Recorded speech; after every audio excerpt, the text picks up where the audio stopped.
Lux presents Hollywood.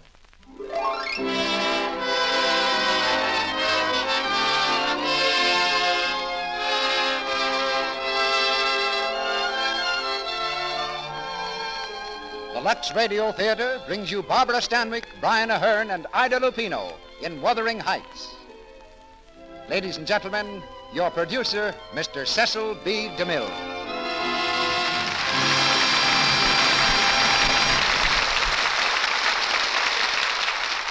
Greetings from Hollywood, ladies and gentlemen. Tonight's play is a powerful, gripping tale, written by a girl whose life was as bleak as the somber Yorkshire moors where the story is laid. It's already stirred many millions, as it will tug at your heartstrings tonight. And it's an actual fact that you, our listeners, are producing it, for it was your letters asking for Wuthering Heights that started me in pursuit of it. May I read you one of the many letters requesting Emily Bronte's masterpiece? This letter says, I'm wondering, could you give us Wuthering Heights? If I thought my request could be granted, I should be thrilled to the skies. I think it's one of the greatest love stories that's ever been told, and leaves you with something to think about. Then our fair correspondent adds, with a twinkle in her pen, if Wuthering Heights is staged, I shall use 2 cakes of Lux toilet soap each week instead of 1. It's very gratifying to me that the products behind this theater, Lux toilet soap and Lux Flakes, are of such incomparably high standards that I have no hesitation in asking you to purchase them. And now just a word about how I came to cast tonight's play. The part of Kathy requires great talent in an actress, but above all it demands sincerity.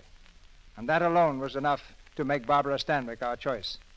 I telephoned Barbara at our ranch to ask if she'd like to do Wuthering Heights, and found she was playing nurse in one of the stables where a blessed event had just taken place. Barbara reported that both mother and son were doing nicely, and gave me a confidential tip that the son looked like a sure winner in the Kentucky Derby of 1942. But of more immediate importance was Barbara's eagerness to do Wuthering Heights. Then we discovered that Brian Aherne had tramped over the Yorkshire moors many times, and that one of his secret ambitions was to play the part of Heathcliff. That solved a very knotty problem, for it's a role that demands rare strength and fire. For the part of Isabella, we selected Ida Lupino, one of Hollywood's rising young dramatic actresses, because she, too, has that emotional power which every character in this play seems to require.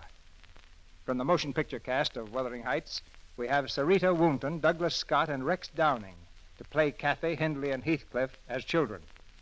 Now the players are on the stage, and our drama's about to begin. We raise the curtain on Act 1 of Wuthering Heights, starring Barbara Stanwyck as Kathy, Brian Aherne as Heathcliff, and Ida Lupino as Isabella.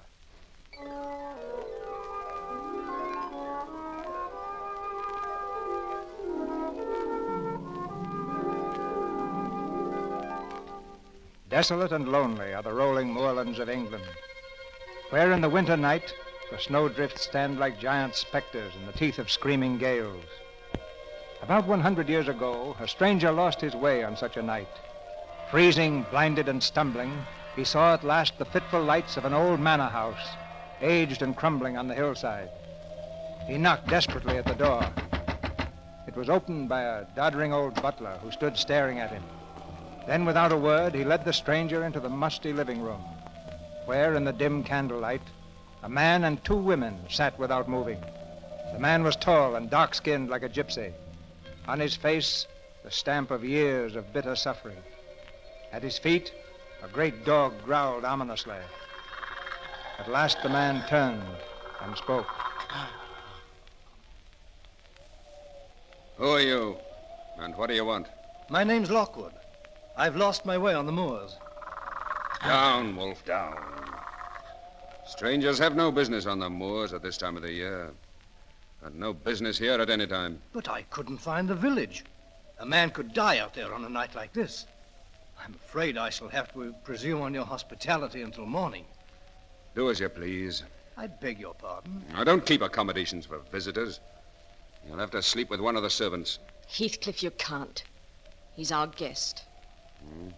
Then suppose you attend to his comfort. Ellen, show the gentleman to the guest room, please. The guest room, mistress? Yes, there's no other place. Yes, mistress. This way, sir.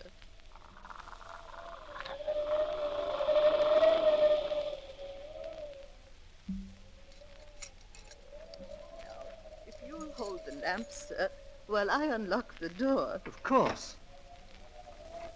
Mind you don't stumble on the carpet. It's about falling to pieces, I'm afraid. You call this the guest chamber? It was once. It's a trifle depressing. May I light a fire? No fire'll burn in that grate, sir. The chimney's been clogged for years. Must have been a fine old house once. What's it called? This is Wuthering Heights, sir. And the tall chap downstairs with the piercing eyes. That'll be Master Heathcliff, sir. And the once lovely lady who looks at him with fear. That's his wife, Mistress Isabella. Well, good night, sir. If you want anything, there's the bell rope. My name is Ellen. Thank you, Ellen. Good night. Good Lord. The window, the catch broke in the wind, sir. Stand back. I'll close it. Let me in. Let me in. I'm lost on the moor. Listen. I heard a voice. Let me in. I'm lost on the moor. Heathcliff. Heathcliff. Good heavens. A hand. A cold hand grabbed my wrist. A hand. Didn't you hear the voice? A woman shouting she's lost on the moor. What's going on in here? A voice out there, a woman crying that she's lost. Then she's come. She's come again at last. Kathy, wait for me. Wait for me. He's not going out there in that storm. I'm coming, Kathy. This is insane. Come back. Close the window, sir. But that man out there. Close the window. Am I mad? Why did he go out there? What was that voice? You heard him call her name. It was Kathy. Kathy? Who's she? Kathy is a girl who died. I don't believe in ghosts, if that's what you mean. I don't believe in phantoms sobbing in the night. You don't believe. Perhaps if I told you her story, you'd change your mind about the dead returning. Tell me her story. It all began the time I came to Wuthering Heights as a servant. That was 50 years ago, in 1790. The place was different then, a sweet, well-kept estate. Mr. Earnshaw was master, a fine man who dearly loved his 2 children, Kathy and Hindley. One day Mr. Earnshaw returned from Liverpool with a foundling boy he had picked up. A dark, savage-looking gypsy lad with the most dreadful marks of beatings on his back. Mr. Earnshaw called for me the moment he arrived. Give him a good scrubbing, Ellen, and put some of Hindley's clothes on him. Yes, sir. Come with me, lad. Don't touch me. Let me alone. Goodness. Now, son, Ellen won't hurt you. You're safe here. No one will ever beat you again, and you'll always have plenty to eat. Papa's home. Papa's Get home. out of my way. Hello, Father. Well, Hindley. Well, Kathy. Papa, who's that boy? Yes. Who is he, Father? Children, this little guest will pay us a visit for a time, as long as he wants a home here. He's dirty. Look at him. Kathy, don't make me ashamed of you. Hindley, he will sleep in your room. In my room? I won't let him. He's a dirty gypsy. That'll do, Hindley. You must learn to share things. Take charge of the lad, Ellen. And what'll his name be, Mr. Earnshaw? His name? Oh, I think we'll call him Heathcliff. Yes, sir. Come, Heathcliff.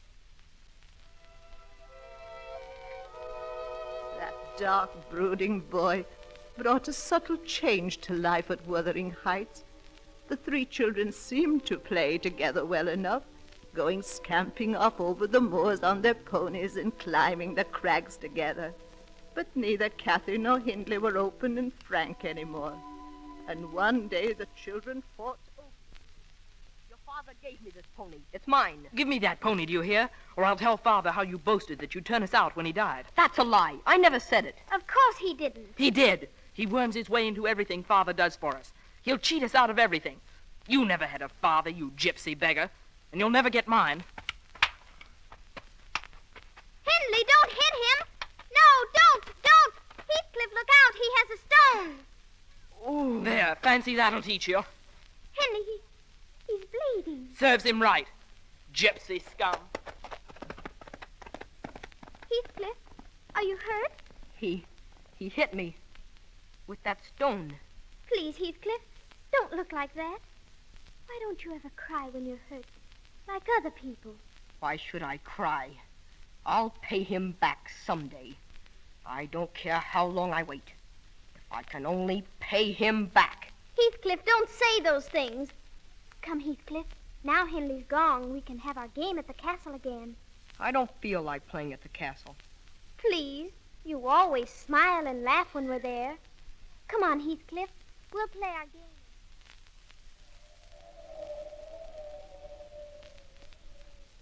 Don't frown so, Heathcliff.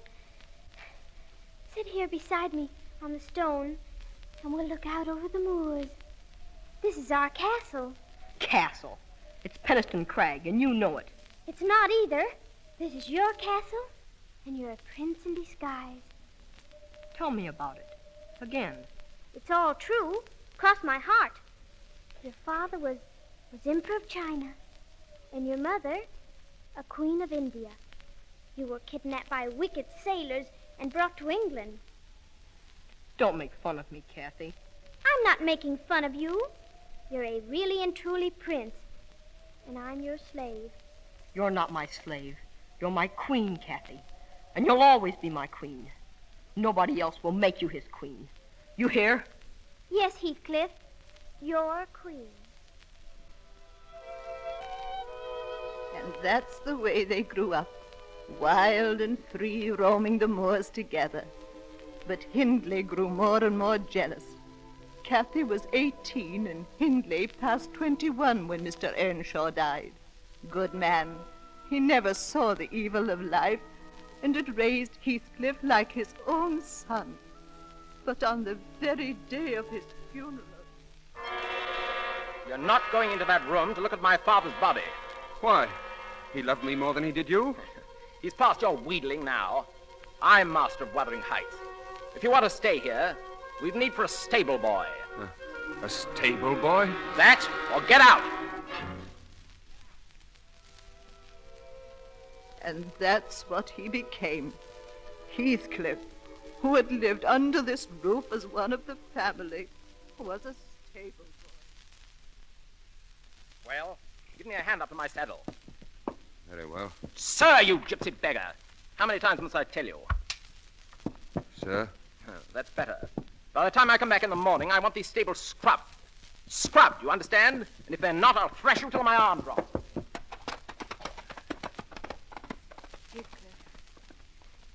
Heathcliff. Yes, Kathy? Heathcliff, I heard him.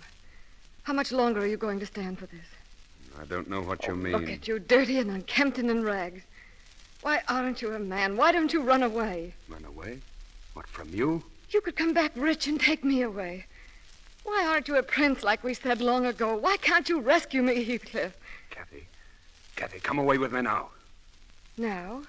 Where? Oh, anywhere. You mean leave as we are? Live in haystacks? Steal our food? Oh, no, Heathcliff, that isn't what I want. Oh, you just want me to go off, alone. Well, it won't do. I've stayed here since your father died, been beaten and cursed like a dog, abused and driven mad, just because I could be near you. And like a dog, I'll stay to the end. To the end. Yet Heathcliff did run away. The curses and insults were too much even for his great love, and he disappeared. Kathy found a new world in her first introduction at Linton Manor, with Edgar Linton and his sister Isabella, both Kathy's age. Music and laughter were there, shining eyes and dancing, and it was his escape from Wuthering Heights. Edgar Linton fell madly in love with Kathy. They were constantly together. Then, one evening, Edgar brought Kathy home in the pony cart. As quickly as I could, I tried to warn her. My hand down from the cart, Miss Kathy? Thank you, Edgar. Oh, Ellen, we had the most marvelous time. Judge Linton had guests from Liverpool. Kathy, come here. Excuse me, Edgar. Certainly.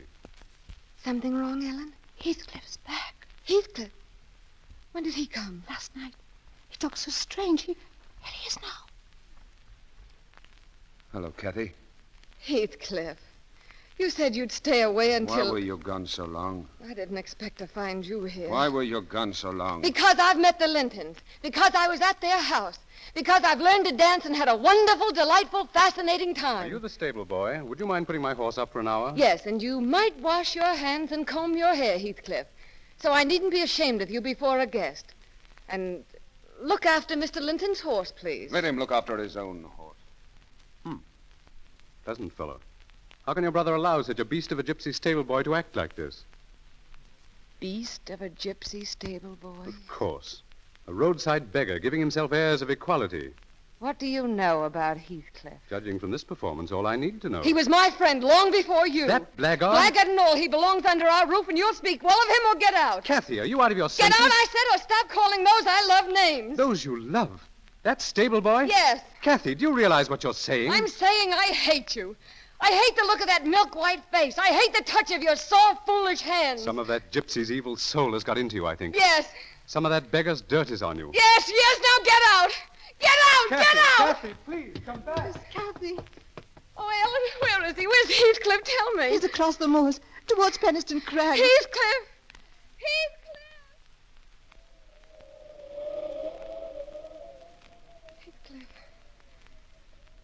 Heathcliff. You've forgiven me. Oh, say you've forgiven me. It wasn't your heart that spoke, Kathy. No, my darling. Because my heart is yours. Kathy. The clouds are lowering over Jimmerton Head. Yes. Oh, see how the light is changing. Oh, Kathy, you're such a part of all this. Perhaps we belong to the moors, you and I.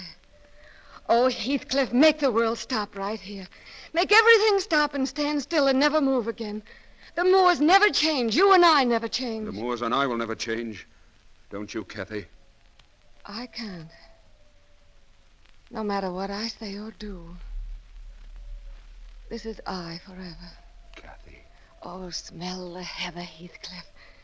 Fill my arms with heather, all they can hold. Kathy, you're not thinking of that other world now? Oh, don't talk, darling, don't talk.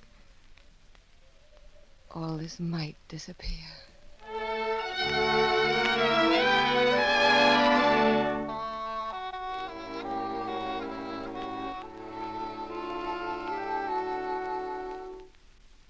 Ellen, hurry, please. My hair's not nearly done yet. What's the matter? Supposing you're not ready when young Mr. Linton gets here. Any young man who'll come sniveling back after the way you treated him. But I sent my apologies to him, didn't I? Of course he'll come. Kathy, I can't believe this change in you. Just yesterday, it seems you were just a stupid, harum-scarum child with dirty hands and a willful heart. That's my other nature, Ellen. I still have it. It used to fly around wild. But now I can coax it into a cage whenever I want to. Heathcliff! Since when are you in the habit of entering my room? I want to talk to you. Get out, Ellen. I will not. I take orders. Get out. Now that we're so happily alone, may I know to what I owe this great honor? He's coming here again. Who? You know who I mean. That stupid fop, Linton. You're unbearable.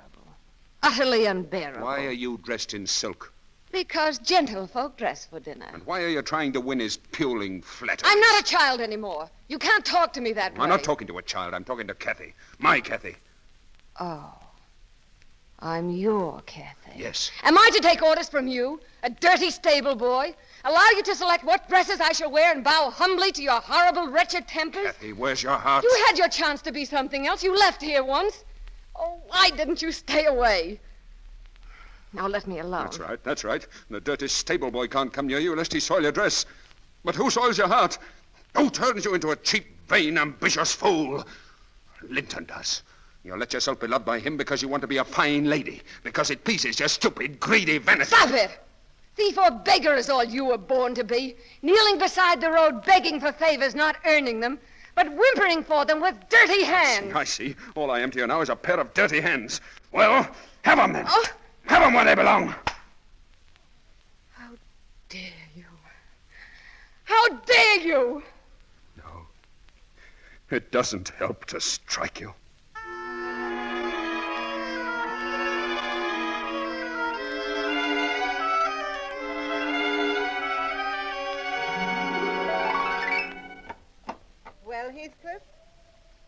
thank you to stay out of my kitchen. Is Kathy still with him? Yes, she is. What's the matter with you? What are you staring at? I want to crawl to her feet, whimper to be forgiven for loving her, for needing her more than my own life, for belonging to her more than my own soul. I want to beg for a smile. I don't care if she loves Linton or whom she loves, if only she'll look at me and say my name. Oh, Heathcliff, you... Ellen! She's coming now. Get out, Heathcliff. I'll wait outside the door. No, you can't. I want to be where I can see her and hear her. Heathcliff. Ellen, where are you? Oh, here you are. Yes, Miss Kathy. Has Mr. Linton gone? He just left. Oh, Ellen, I've some wonderful news Well, for the you. kitchen's no place for that dress. Come inside. No, listen. Edgar has asked me to marry him. What did you say? Well, I'm to give him my answer tomorrow. Kathy, do you love him? Of course. Why? Now, isn't that a silly question? Because he's handsome and pleasant to be with. Not enough. Well, then, because he'll be rich someday, and I'll be the finest lady in the county. Oh, Ellen, it would be heaven to escape from here. What about Heathcliff? Heathcliff. Ellen, you know he gets worse every day. It would degrade me to marry him. I wish he'd never come back. What was that? I think... Oh, nothing. The wind, perhaps. Well, my darling, if Master Edgar and his beautiful home mean heaven to you, you'd better enter that heaven and take your place among the Linton angels. The only thing is, I wonder if I belong in heaven. I dreamed once I was there, and I broke my heart with weeping to come back to earth, to the bleak moors. And I awoke, sobbing with joy, on top of Wuthering Heights. And so, you see, Ellen, I suppose I've really no more business marrying Edgar Linton than I'd have in heaven. But, oh, Ellen, what can I do? You're thinking of Heathcliff? Who else? He's sunk so low. He seems to take pleasure in being mean and brutal, and yet he's more myself than I am. Whatever our souls are made of, his and mine are the same. Everything he's suffered, I've suffered too. The little happiness he's known, I've known. If everything else in the world died, and only Heathcliff remained, life would still be full for me. Who was that? Ellen, I heard... Miss Kathy! Miss Kathy! Yes, Joseph. Heathcliff's taken Master Hindley's best horse, and he's gone. Gone? Ellen, did he hear what I said? Yes, Miss Kathy. How much did he hear? Oh, I'm not sure, but I think to where you said it would degrade you No. to marry him. No, Heathcliff! Heathcliff, come back! Come back, Heathcliff!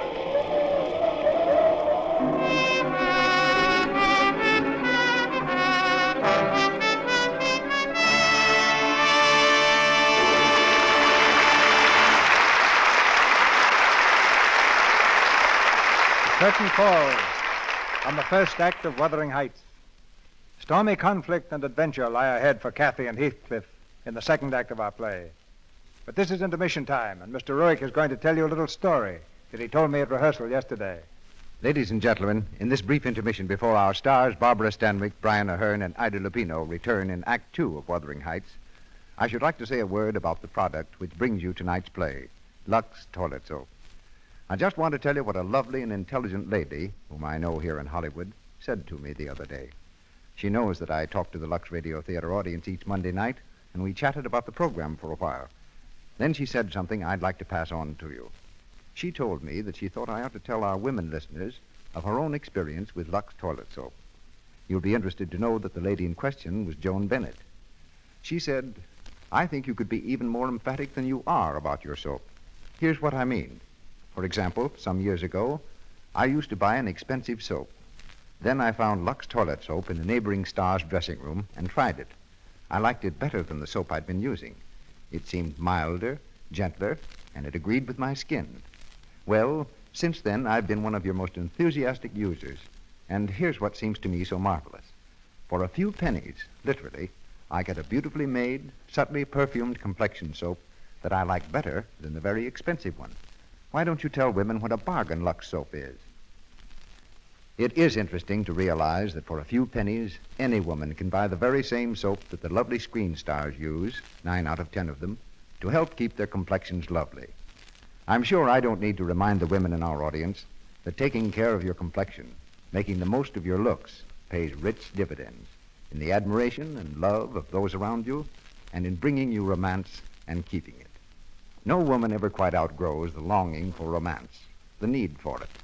No woman ever grows tired of hearing the lovely things that loveliness makes people say. There's a song you may remember that says the kind of things I mean exceptionally well.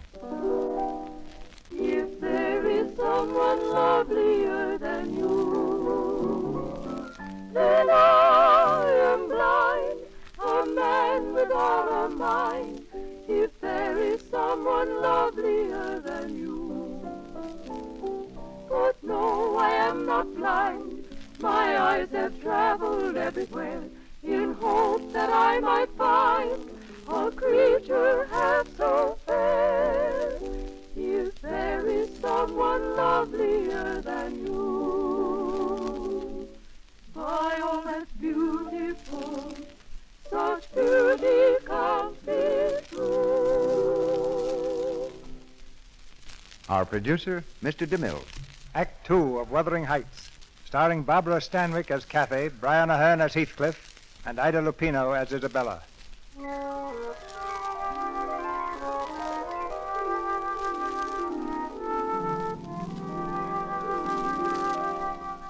On that stormy winter night, a century ago, the traveler Lockwood sat in the musty guest room at Wuthering Heights, listening to the stories told him by the old servant, Ellen. Outside, the wind swept over the moors, shaking the ancient house to its foundations. The lamp on the mantelpiece flickered, casting eerie shadows. That night, Heathcliff went away. Kathy ran far across the moors after him in the bitter cold, calling his name into the wind. Hours later in the morning, Edgar Linton found her, half frozen in her silken party dress, unconscious on the crag the children used to call the castle. For weeks after she was ill, the Lintons took her to their manor house, and I was glad. For day by day, the strange influence that Heathcliff had had upon Kathy wore off, and she was happy with Edgar. Why can't you remain here forever, Kathy? Oh, Edgar, you and your sister, you've been too kind to me already. If I can make you happy by just being kind, that should be enough for me. After all, what else can I give you? What else? You've given me a great deal else, Edgar. You've given me your own self, your strength. My strength? You'd understand if you really knew what my life was before. It was like the moors, endless and desolate. And I was lost in them, calling for someone in the darkness to save me, and nobody answered. I couldn't even see the trace of a path. I was so frightened, so terribly alone. And suddenly you were there, Edgar. You held out your hand and led me back to a way of living I thought I'd lost forever. What you said long ago is true. There was a curse on me. It kept me from being myself, or at least what I wanted to be. And that kept me from living in heaven. There. Do you understand now? Kathy, my darling, let me take care of you forever. Let me guard you and love you always. Would you? Would you love me always? Always, Kathy. Then let's be married, Edgar. Quickly. Quickly. If the Linton home had seemed heaven to me before, I don't know what to call it after she became its mistress. The only one who did not seem completely happy was Edgar's sister, Isabella. A year or two after the marriage, the three of them sat in the drawing room, Edgar reading, Isabella playing the spinet, Kathy quietly doing petty point, when the door knocker sounded. When I saw who it was, I went back into the drawing room. Yes, Ellen. Well, what's the matter? Mistress Cathy. Heathcliff has come back. Heathcliff. Tell him I'm not at home, Ellen. Not at home, darling. To whom? It's Heathcliff. Heathcliff? Well, does he seem the same, Ellen? No, sir. I hardly recognize him. Fine clothes. He seems quite the gentleman. Don't prattle, Ellen. I said I didn't wish to see him. Oh, nonsense, Kathy. It's been a long time. Bygones must be bygones. Oh, yes, let us see some kind of caller. Show him in, Ellen. Yes, sir. Edgar, this is a mistake. Why, Kathy, your hands are trembling. Are they? The past is dead, dear. Don't hesitate to smile and be nice to him, because I'll understand it's my wife who loves me who smiles. Thank you, Edgar. You always understand. Mr. Heathcliff. Come in. Hello, Kathy. How are you, Heathcliff? Have you met my sister Isabella? Oh, I'm sorry. How do you do, Miss Linton? We are glad to see a guest, sir. Thank you. Well, Heathcliff, I must say I've never seen such a complete change in a man. You seem to have prospered. You must have gone to America. I did. We wondered where you went. You must have found at least a gold mine. No, I merely remembered that my father was an emperor of China and my mother a queen of India. I beg your pardon? So I claimed my inheritance. Kathy will understand. It's an old joke between us. I see. Are you staying long in the neighborhood? I'm staying the rest of my life. Really? I've just bought the horses, the cattle, and the moors belonging to the estate known as Wuthering Heights. No! You mean Kathy's brother Hindley sold out? Yes. But he doesn't know it yet. I imagine it'll be a shock when Hindley discovers that his gambling and drinking debts were paid up for him by his former stable boy. Heathcliff, you can't have done that. That's as underhanded a piece of work as I've ever heard of. If I'd known that his holdings were being stolen by a stranger... I remind you, Mr. Edgar Linton, that I am not a stranger. I'm merely a neighbor. So now, I'll say good night. Wait, Heathcliff. Well? I want you to know that we sometimes have friends who come here as guests. Edgar and I. You're welcome to come, too. But not with the old scowl on your face or the old bitterness in your heart. Thank you, my old friend Kathy, for the warning. I just remembered I forgot to congratulate you on your marriage. I've often thought about it, I can assure you. May I now express my delight? Good night. Edgar, I think you behaved abominably. What? And you too, Kathy. What in thunder do you mean? You could at least have been civil. You dismissed him as if he'd been a servant. Well, do you consider him anything else? Yes, I find he's grown fascinating and distinguished. Really, Isabella, I hope I misunderstand. Well, you don't. We see all too few people. And I, for one, shan't be rude, if he ever calls again. Edgar, I greatly dread what the future will bring. Oh, nonsense, darling. I tell you, the past is dead.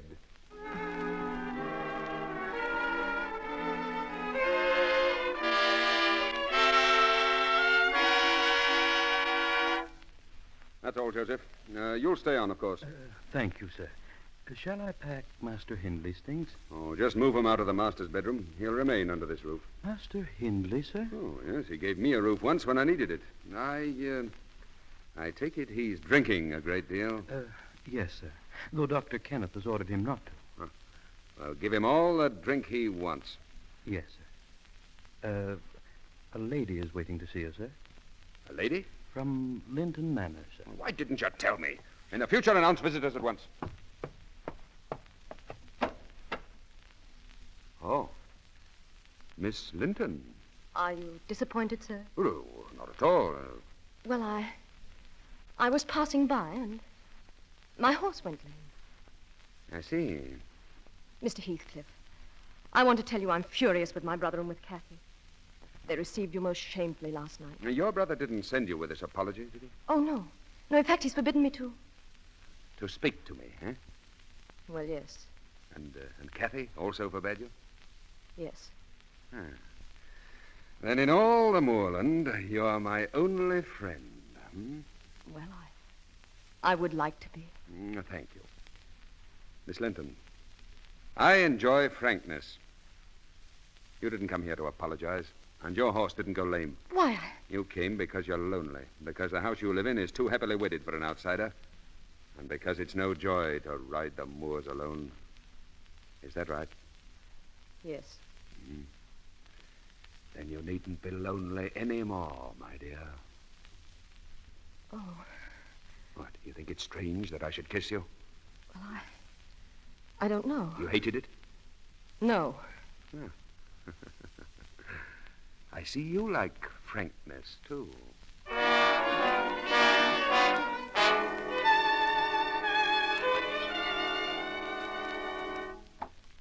Oh, come in, Kathy.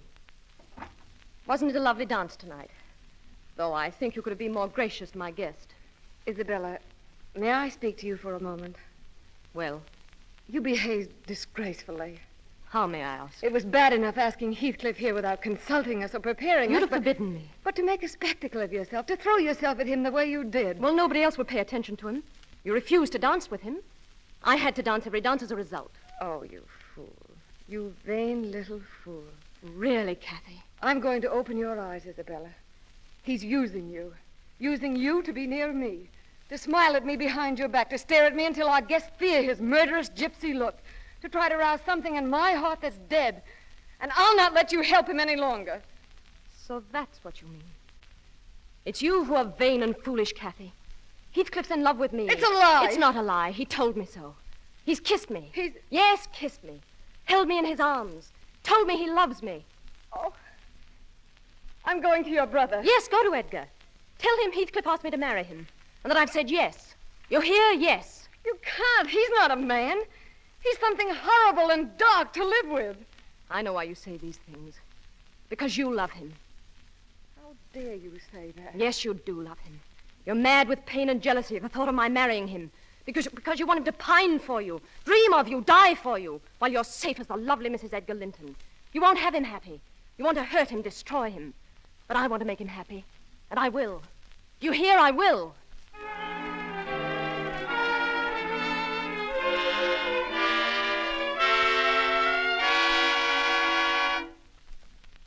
Sit down, Kathy.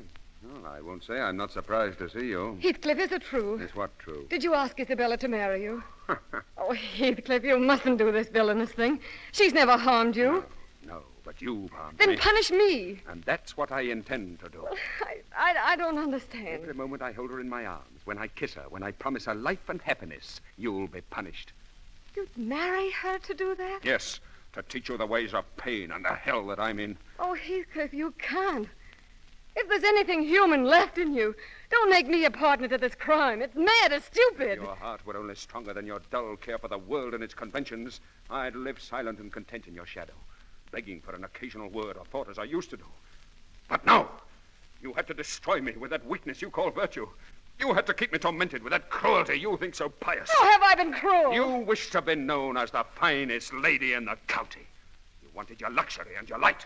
And at the same time, you wanted to keep me your despairing lover. Well, now that I am returned, had you given me the smile of love, I might have been content. But you needn't think of me now as your despairing and foolish lover. You can think of me as Isabella's husband. And be glad for my happiness. As I am for yours.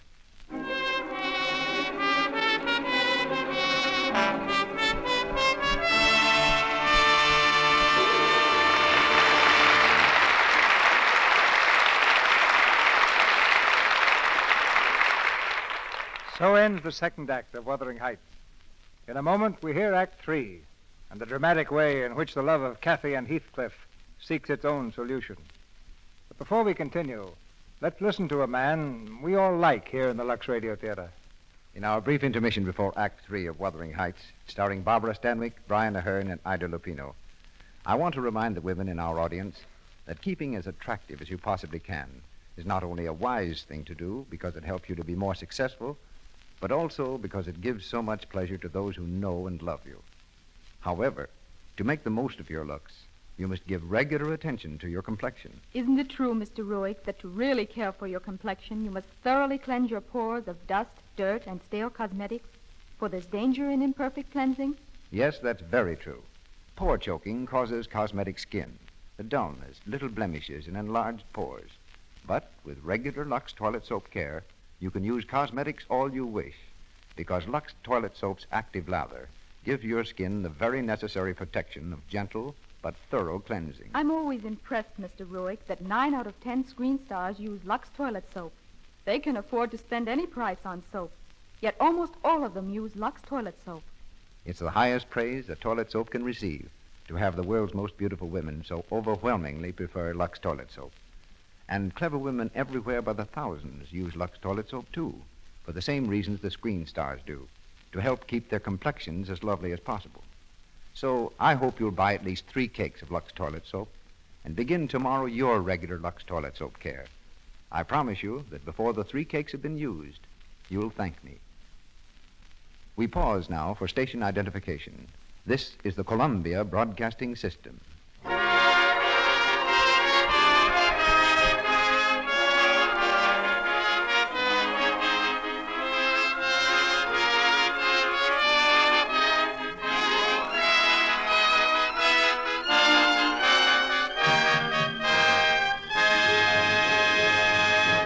Once again, Barbara Stanwyck, Brian Ahern, and Ida Lupino in Wuthering Heights.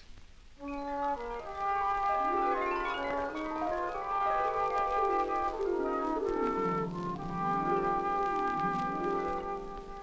the crumbling house on Wuthering Heights 100 years ago, the candle burns low in the dreary guest room.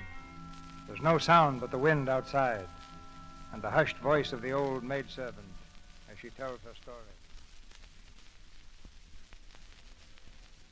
It was then that Isabella Linton came into this house as a bride. Yes, Heathcliff married her out of revenge. The same revenge that made him keep Hindley here. A staggering, broken fool, slowly drinking himself into the grave. Isabella learned the reason for her marriage to Heathcliff, but she was powerless to do anything. Then one day, Dr. Kenneth, an old friend, came to see her. He had come that morning from Linton Manor. Isabella, go back where you belong, to Edgar's house. Edgar disowned me, Dr. Kenneth. I know, but he needs you now. Kathy's gravely ill. Really? Didn't you know? It's a matter of days now, perhaps hours. She can't be dying. Fever, inflammation of the lungs, this intense cold, and something else. Something else? I'd call it the will to die. If Kathy dies, I might begin to live. Isabella. Begin to live. Ha! In this house with Heathcliff, nothing can live. No, Hindley. Nothing but hate. Goodbye. So you think you'll begin to live when Kathy dies? You won't. Oh, Hindley, what is it? This house. I can feel the hate within it like a crushing weight. Of course you can. And you. He hates you even more than he does me. Stop it! He loathes you.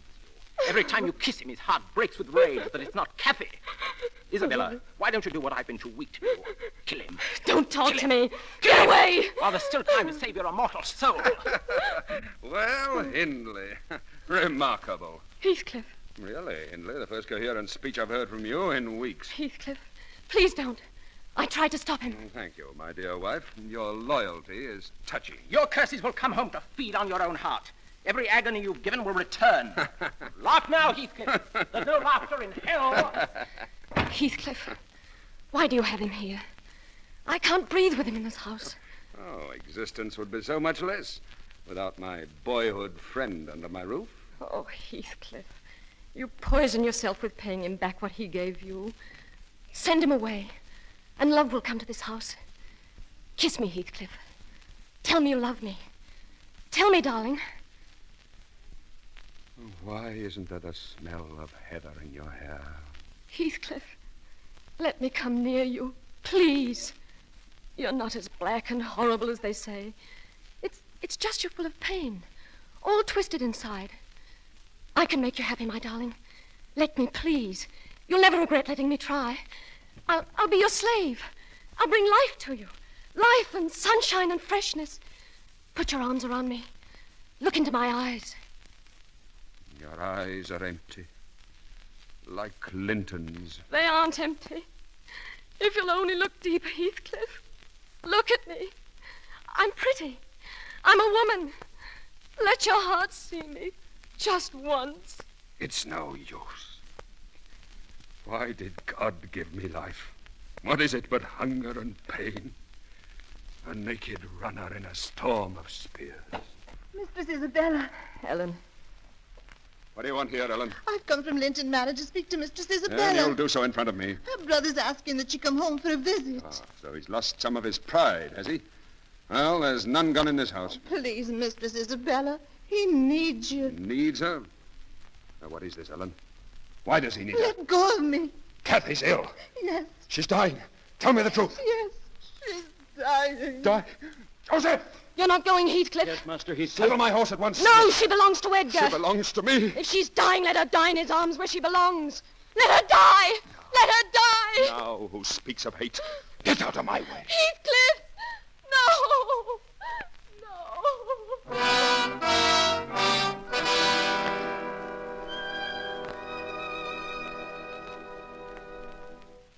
And there was a murmur from the height, a faraway and wild, heartbroken moan. The wings of Lucifer beat on the night. The soul of Lucifer wept, all alone. Shall I read some more, darling? No, Edgar. Will you open the window? Won't it be too cold? Please. Of course, darling. Oh, now I can smell the heather. And Edgar, isn't there a south wind? And isn't the snow almost gone? Yes, quite gone. Oh. Edgar, will you get me something? Anything you wish, my darling. Some heather. There's a beautiful patch near the castle. Will you get it from there? What castle, Kathy? The castle on the moors, of course. Bring me some from there. You're in a fever, dear. There's no castle on the moors. Oh, there is. On the little hill beyond Wuthering Heights. You mean Penistone Crag? Yes, please go. Why do you call it a castle? Because I was a queen there once. Will you bring me the heather, darling? If you'll rest while I'm gone and sleep. You're so kind. So good. My darling. You made me the finest lady in the county. Oh, go now, please. Get me the heather so I can have it on my pillow. Sleep, my dear Kathy. I'll be back with the flower you want.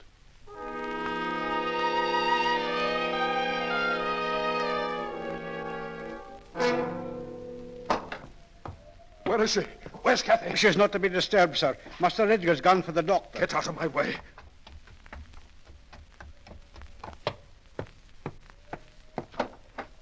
Kathy. Oh, Kathy. Heathcliff. Come here. Kathy, my life.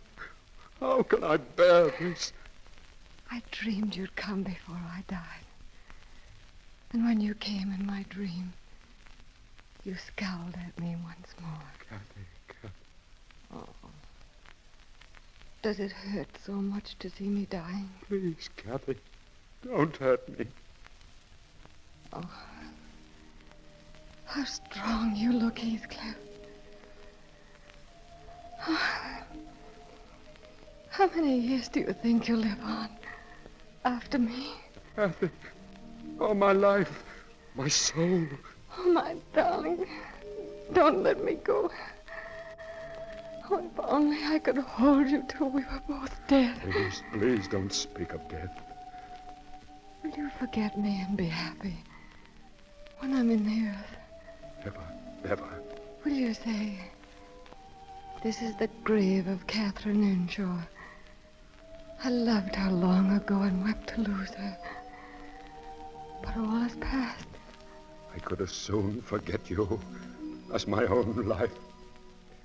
If you die, Kathy, if you die, there'll be no peace for me, ever.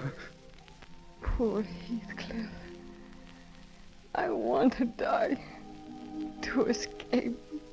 Oh, why did you betray your heart? Kathy, you killed yourself. Shh, my darling. Hold me. Just hold me. No, I'll not comfort you. You deserve this.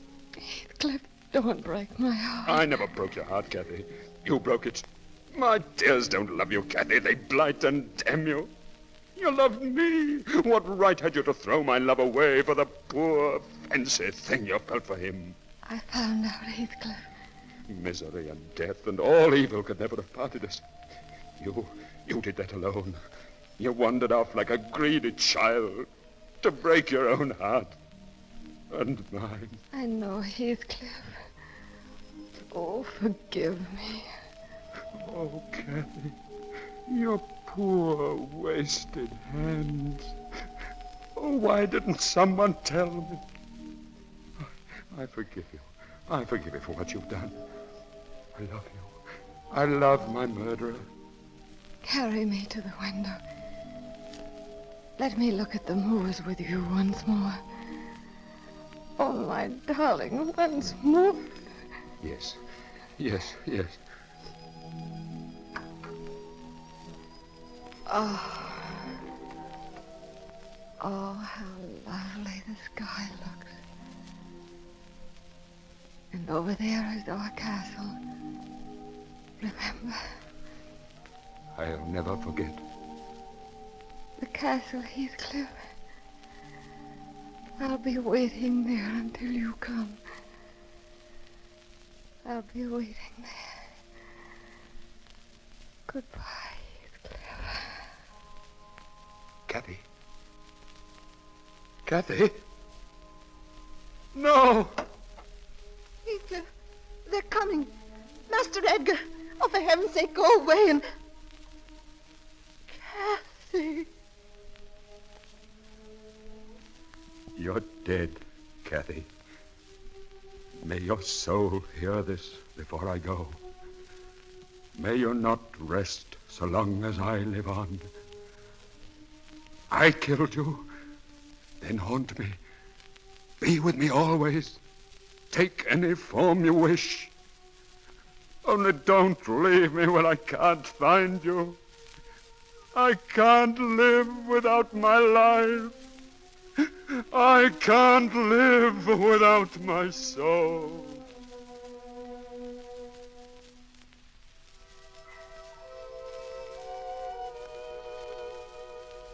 And though that was 20 years ago, I can still hear and see that wild hour, with poor Heathcliff holding the dead body of his beloved, crying out to Catherine's soul to haunt and torment him till he died. Then the strange hand that gripped my wrist last night, the strange voice that called to me was Kathy, and Heathcliff went to follow her into the storm. It wasn't Kathy herself, but her love. Kathy's love, stronger than time, sobbing for its unlived days. Who's there? Dr. Kenneth, open the door. Dr. Kenneth, what's the matter? I was just crossing the moor on my way home.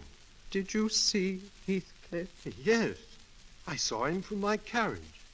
He was wandering through the snow with a woman. A woman, you say? A young woman, she seemed, and as mad as himself. They were walking through the storm with their arms about each other. I shouted at them, but they didn't hear. I was nearly up to them when of a sudden my horse reared and plunged. And then I found him, alone, lying in the snow. Heathcliff was dead. Dead? Was it by the castle? By the Penistone Crag? Yes. However did you know?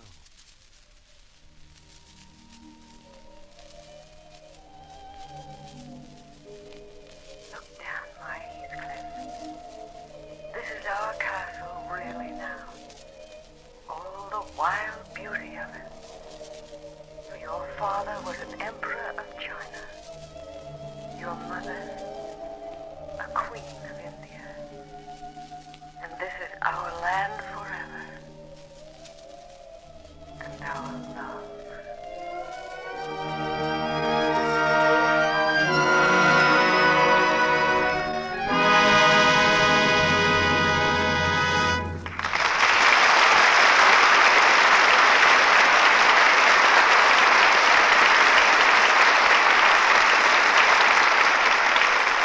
Storm and passion of Wuthering Heights fade into the dimness of 100 years ago. We're back in the present with Barbara Stanwyck, Brian Ahern, and Ida Lupino at our microphones. But it seems to me that they all look just a little bit stirred by the drama they've just brought us. It's a moving play, Phoebe. But more than that, I think it has a lesson today for every woman. It shows the necessity of holding on to one's ideals. But Kathy gave up what she really wanted for position and security. That's a common failing among women, isn't it, Mr. DeMille? On the contrary, Ida. I think women are less likely than men to sidetrack their ideals. Well, whatever Kathy's faults, she was one of the most real characters I've ever come across. Yes. If you know the story of Wuthering Heights, I imagine it'd be pretty easy to hear the voices of Kathy and Heathcliff out on those moorlands when the winds begin to howl. What about it, Brian? You've been there. Well, that wind is one of the weirdest sounds I've ever heard. It's no place to be at night. No place for my Irish imagination. No for anybody's without a good big flashlight. You ask me, the safest way to cross those moors is in an aeroplane. Yes. What have you been doing with your airplane, Brian? Oh, very useful, C.B., very useful. Last time I used it, I went up to Northern California and got myself a marriage license. Yeah, that's right. You've taken on a co-pilot. Congratulations and happy landing. Thanks. Perhaps my co-pilot and I can take you for a ride sometime. Or how about you taking us? Yes, you're a pilot, too, aren't you, C.B.? Yeah. But before we fly away from here, I want to tell you how much I've enjoyed working with you again in the Lux Radio Theater, and that I'm still absolutely loyal to Lux Soap, too. It was a number of years ago that I started using it, and I've been a faithful Lux fan ever since. It does a swell job for my skin. Well, I agree with Barbara. Lux Soap is a wonderful beauty care. And I know we're all looking forward to the Lux Radio Theater next week, Mr. DeMille. I see by the rehearsal schedule backstage that you're going to have Ginger Rogers, George Brent, and Edith Fellows next Monday night, C.B. If you'd read a little further, Barbara, you'd have seen the name of the play, too. She Married Her Boss. A story about a girl who thought the boss's home should be run as efficiently as his office. Ginger Rogers, George Brent, and Edith Fellows in She Married Her Boss. Well, I'll be waiting for that. And good night. Good night. Good night. Good night. I wish I had you three in a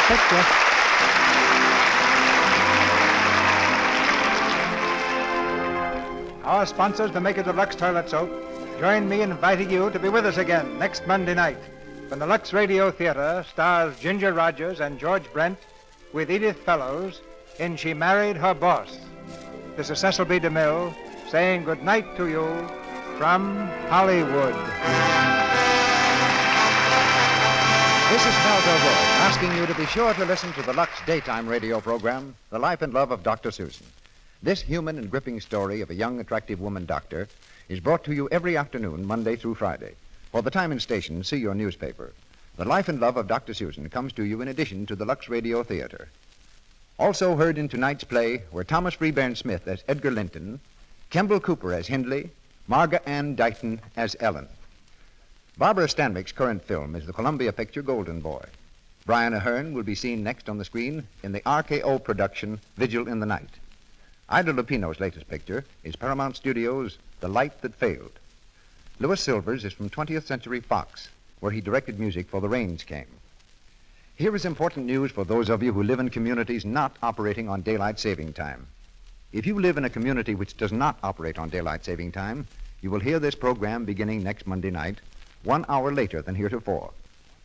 And now, ladies and gentlemen, may I take this opportunity to announce that there's a very great treat in store for you.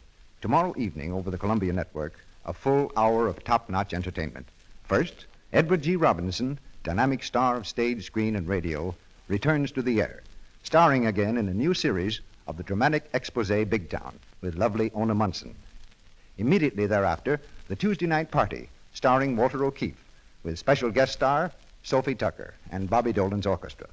A half hour of thrills, excitement, and dramatic action, followed by a half hour of laughs, song, and music. See your local paper for the exact time and station.